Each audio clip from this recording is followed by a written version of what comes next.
Bonjour, bonsoir tout le monde, en fonction d'où vous nous suivez. Aujourd'hui, on se retrouve pour une série d'émissions un peu spéciales avec un invité spécial qu'on ne présente plus, Patrick Mbeko, avec qui on va discuter de plusieurs sujets, parmi lesquels la France-Afrique. On va parler de géopolitique, de la crise russo-ukrainienne et de ses impacts en Afrique. C'est un réel plaisir pour moi de retrouver Patrick une fois de plus pour échanger de toutes ces thématiques-là. Et comme vous le savez bien, un entrepreneur, ce n'est pas juste quelqu'un qui investit ou qui met son argent quelque part, c'est aussi quelqu'un qui comprend le monde dans lequel il investit et les implications d'ailleurs géopolitiques pour pouvoir prendre les meilleures décisions. Donc, sans plus tarder, je vais simplement laisser Patrick se présenter et ensuite on va plonger dans les sujets et on en a beaucoup. Bonjour Patrick. Bonjour Philippe.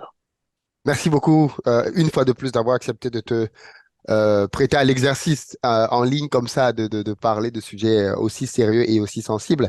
Est-ce que tu veux juste déjà te présenter pour les gens qui ne te connaissent pas encore? Écoutez, je m'appelle Patrick Mbeko, je suis congolais, je suis canadien d'origine congolaise, donc de la RDC. Je m'intéresse aux questions géopolitiques. J'ai un parcours universitaire pluridisciplinaire et je suis auteur de plusieurs ouvrages sur les conflits armés en Afrique. En gros, voilà. Très bien. Aujourd'hui, je veux qu'on parle de France-Afrique. C'est un bon sujet pour démarrer parce que c'est un sujet qui cristallise l'attention sur le continent. Beaucoup maintenant se définissent comme panafricains. Déjà, peut-être avant d'entrer dans le sujet, pour toi, c'est quoi la France-Afrique? La France-Afrique désigne de manière générale un type particulier de relations particulières, en tout cas entre la France et ses anciennes colonies en Afrique. Bon, pour les détracteurs de la France-Afrique, il s'agit de relations néocoloniales entre l'Hexagone et puis les anciennes colonies françaises d'Afrique subsaharienne. Bon, pour moi, la France-Afrique va au-delà de ça, vu qu'il y a eu une forme de mutation avec le temps, hein.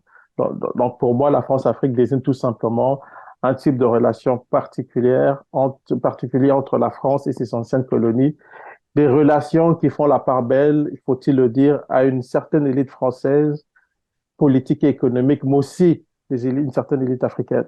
Donc, on est là. Ça se résume en gros par des soutiens des autocrates parfois en Afrique et en contrepartie, le financement des élections en France.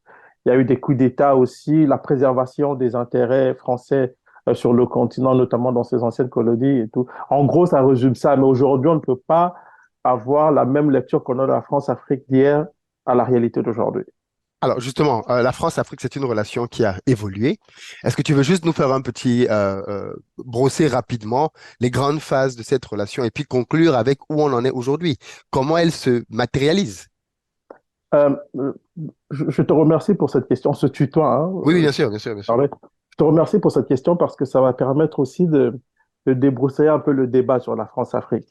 On a tendance à présenter la France-Afrique aujourd'hui comme étant un système dirigé de la France contre les intérêts de l'Afrique, alors que ce système implique aussi des élites africaines qui en profitent d'une certaine manière pour avancer leur carte sur leur échiquier national.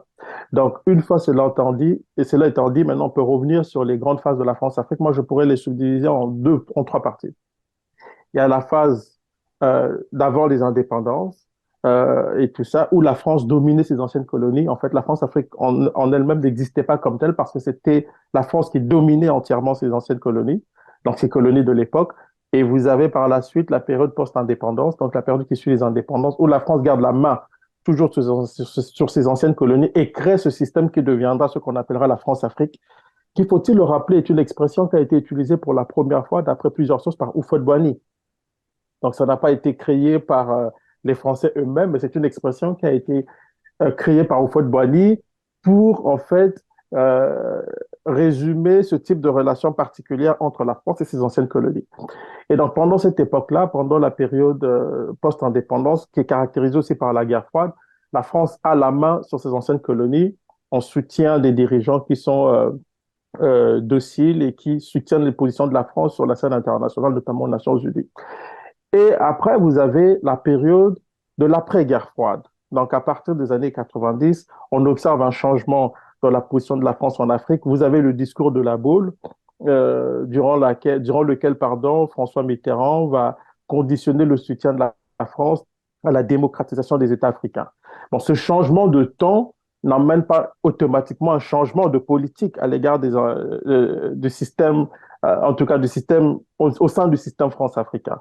Mais il y a quand même des changements importants parce que la fin de la guerre froide sonne aussi la fin je dirais comme ça, de l'hégémonie absolue de la France sur ses anciennes colonies. Pourquoi je le dis? Parce que pendant la guerre froide, la France va jouer le rôle de gendarme des intérêts occidentaux en Afrique subsaharienne francophone, plus particulièrement dans ses anciennes colonies. Mais des pays comme le Rwanda ou le Zaïre, qui ne font pas partie du système français, qui ne sont pas dans les anciennes colonies françaises, vont quand même faire partie du système France-africain. Mais après la guerre froide, la donne change parce que les Américains décident de faire de toutes les régions du monde, en fait, décident de dominer le monde et la place qu'occupait la France à l'époque de la guerre froide, elle n'aura plus cette France-là. Bien entendu, il y aura son précaré africain, son précaré africain caractérisé par des relations france-africaines, mais des pays comme les États-Unis vont vouloir aussi avoir la main sur ces États-là. Et aussi d'autres acteurs vont arriver par la suite, comme la Chine. Ça va permettre aux dirigeants africains d'avoir plusieurs offres et de pouvoir négocier leurs relations avec l'ancienne colonie, donc avec la France. Donc vous avez ces trois étapes-là. Vous avez l'étape, oui, post-indépendance caractérisée par la guerre froide où la France joue le rôle de gendarme de l'Afrique. Vous avez l'après-guerre froide où la France est toujours présente, mais elle n'a plus nécessairement la même influence qu'elle avait à l'époque. Et il y a un événement important que je dois relever qui va vraiment bousculer les intérêts, la position de la France en Afrique, c'est le génocide au Rwanda parce que Paris sera accusé d'avoir soutenu un gouvernement entre guillemets génocidaire, ce qui fait que sur la scène internationale, la France sera sur une position défensive, elle sera obligée tout le temps de justifier sa position dans un certain nombre de dossiers en Afrique. Et vous avez la période des années 2000 qui est caractérisée par la montée en puissance des pays comme la Chine ou même le retour en force des pays comme la Russie sur le continent et d'autres acteurs majeurs des relations internationales qui va, l'arrivée de ces acteurs-là va faire que la France va totalement perdre la main, va essayer de maintenir le système en place sans y arriver. Et c'est à partir de ce moment qu'on va avoir émergé le discours sur la fin de la France-Afrique. En France, c'est Nicolas Sarkozy qui vient, qui annonce en pompe que c'est fini les relations à l'ancienne. Et Hollande va surfer là-dessus, mais pas trop, mais Macron va revenir en force en disant que c'est fini les relations france-africaines, même si celles-ci n'ont jamais véritablement pris fin, mais elles ont juste changé de forme.